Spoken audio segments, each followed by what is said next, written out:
Welcome back to War Thunder Weekly News. Nothing ground shaking this week, but we got some nice new Japanese tanks to look at.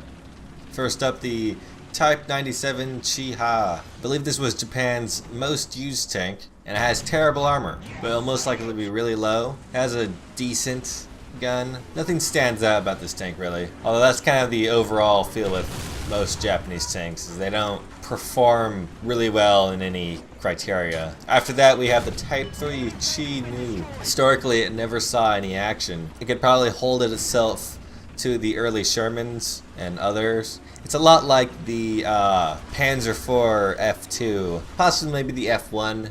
The gun isn't the best, and the armor's kind of bad, but it looks like a pretty cool tank. It has a really big turret, which may affect its reload speed in a positive way.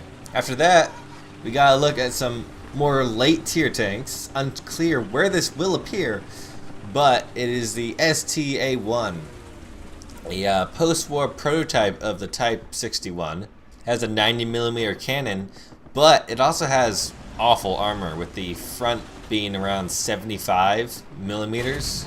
It's also unclear what kind of ammo it will receive, but I don't think it'll be any higher than 6.3. Following that, to celebrate the movie that Gaijin has been funding, I think they have, Pavlov's 28, there was a bit of an event that goes on till the 24th, where if you get 28 kills and 4 supporting fire awards, you get some neat stuff. For the kills, you get a decal, and for the supporting fire awards, you get a player icon. It's pretty easy to get them in just casual play. So there also was an event, but it's only an arcade, so I didn't very have much interest in it. And an odd tidbit, I haven't read through this yet. Naval Snippets from History, Part 1. Seems to be just random stories about PT boats doing neat stuff. And according to someone on Reddit, the amount of fuel you can take has been expanded, so you can now take 5 minutes of fuel for the Hawker Hunter, which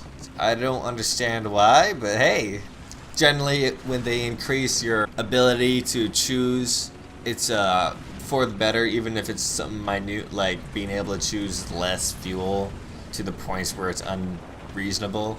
Some more questions from the shooting range. Someone asked about the B-26, and they said, sure. And then talked about the A-26, that is endgame. But yeah, pretty substandard question. I guess eventually we'll get the B-26. Next question was about multiple people being in the same vehicle, like if you were in a bomber and someone else was the gunner or whatever. And they said no, that ain't gonna happen, which I understand.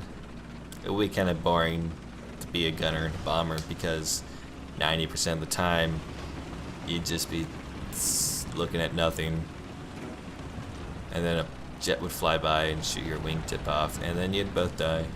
The last question was a filler question, so that's about it. I'm hoping next week that the patch will come out.